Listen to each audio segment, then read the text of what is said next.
I guess today will be the final test of man. The final test of true reason. And what I mean by this is that today, February the 14th, 2026, without looking at my clock, because I don't wear a watch either, is a holy day in love for society and thus the people of God. So it is a legitimate holy day. It is Valentine's Day.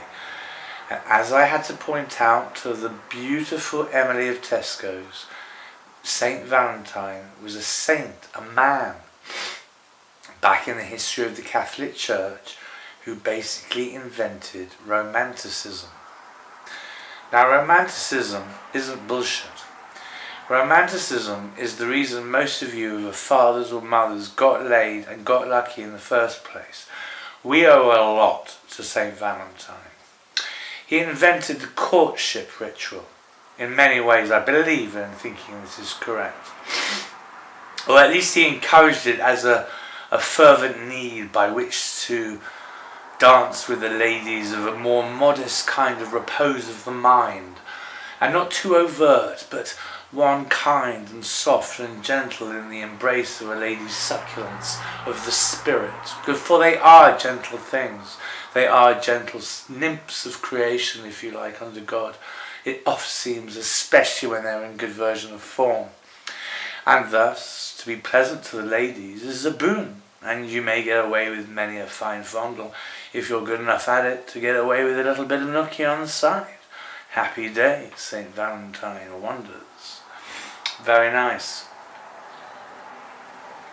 Having lost my mojo many years ago, I think it was 2007 it officially died, compared to the elite level that I was before. At romancing the bone, I won't joke, I won't make that filthy comment, I do apologise, but we're alright, romancing the stoned, probably better, yeah, much better. And I did romance the stoned when stoned, and I've had some fine loves which all ended in chaos, but I do not regret them at this point in time, for in my memory they are the most blessed thing that I can recall, in a fond awareness of what it is to know the fond affection and divinity that is love, with all its chaos and drama and interweaving of timelines of reality between eras of alternate consci and psychologies and genders. So we move on. I thus sit alone for my sins this day on St. Valentine's Day 2026. Not because I do not love the ladies. I love the ladies too much, and that is why I sit alone. So, let's look at a big famous black man. This is some chap. I don't know what his name is, but he represents our school, and he is unforgettable, isn't he? Let's look up his name, because I'm not going to dishonour the fellow. I'm not taking the piss. That's a work of art. It's a very good school I went to. That is a work of art. I've always liked that.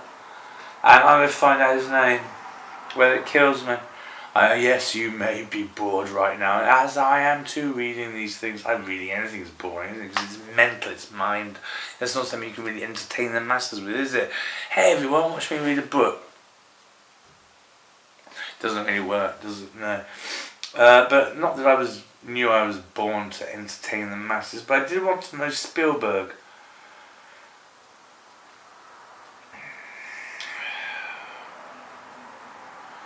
Spielberg, the Jewish film director, who made the 80s for me phenomenal.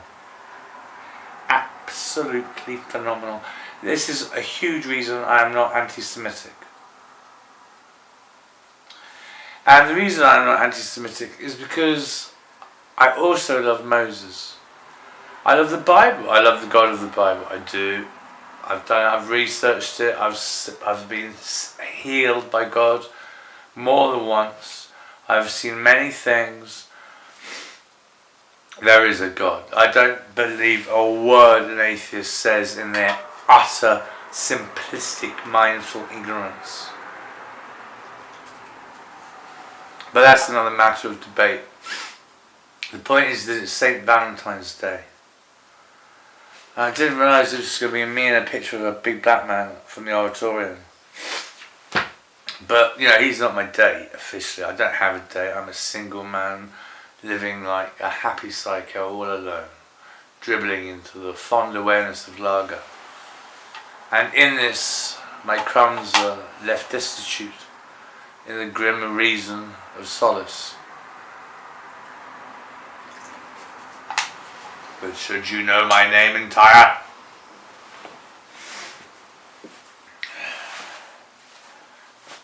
No, this name is Day.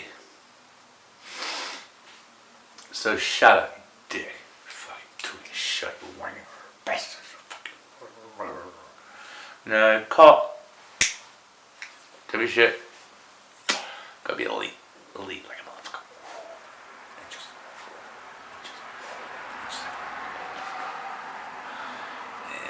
Very cack. This won't please the onions.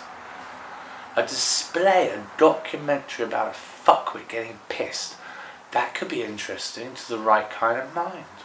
Like to losers. It's better than a documentary about people pooing themselves. And yes, they have made that. I saw that once at the dealer's house I went to get some herbs. And he was a very dangerous individual on hard drugs. And he was very scary. And so was his mother, a gnarly old banger. And I didn't really like either of them, but I had to use him to get my weed, herbal remedies, because he was the only one that night I knew in the hood. He was like a last minute resort. I only went to him in emergency needs when I was really brave. But I did, and he was always horrific. He was not a nice man. I was raised by a very nice man, a nice father, a successful nice father who never did drugs. Well, he dropped acid in the 70s, but apart from that, he doesn't do drugs. I don't think he watches porn. I don't think he watches porn at all. He's non-sexual. I think he may be brainwashed by his secular system. But he's very good, very nice man. Not like crackhead, junkie, cul-de-sac dealers at all.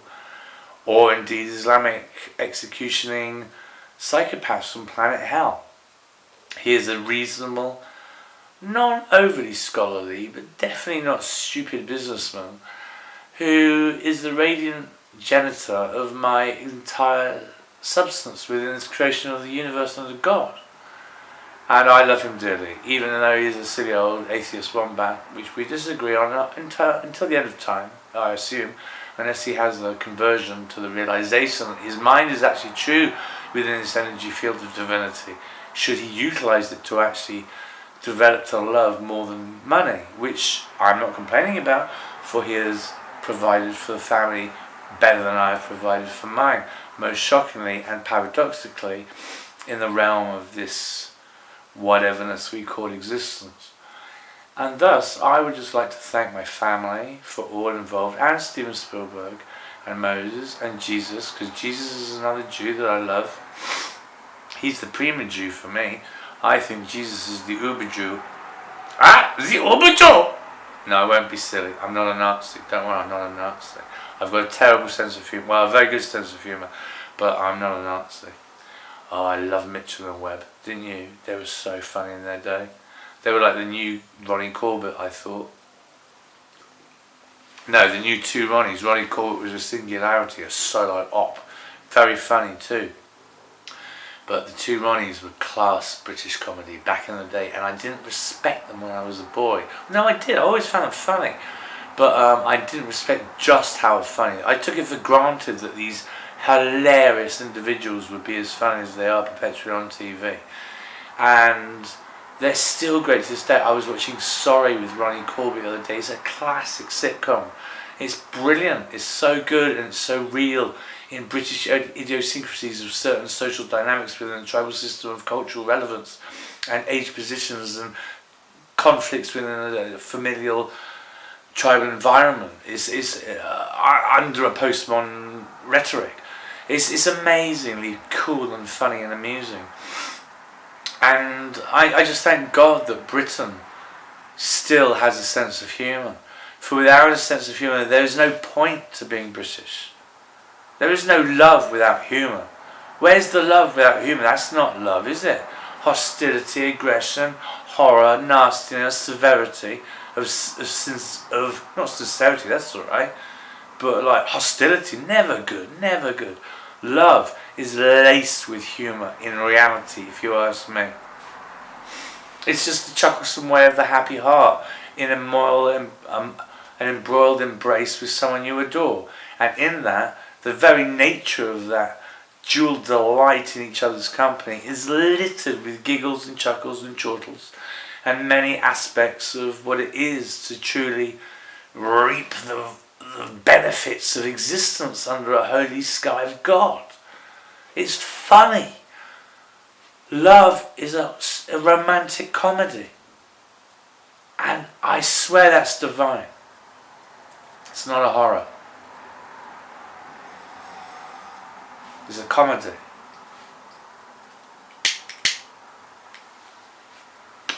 The Simpsons know love more than anyone on the planet, I sometimes think, especially Homer Simpson. And with that, I've said my piece. May you have a lovely, lovely Valentine's Day, even if you are on your own. For there is the promise of perhaps someone to come, rather than that dismal, perhaps, reality you may feel underprivileged with. Or other alternative skies of reality and creation. It doesn't matter. Appreciation and hope go a long way in the brotherhood. Feel them well, foster them daily, and we may all get through this together as creation, thinking as one in harmonious love of the ever divine.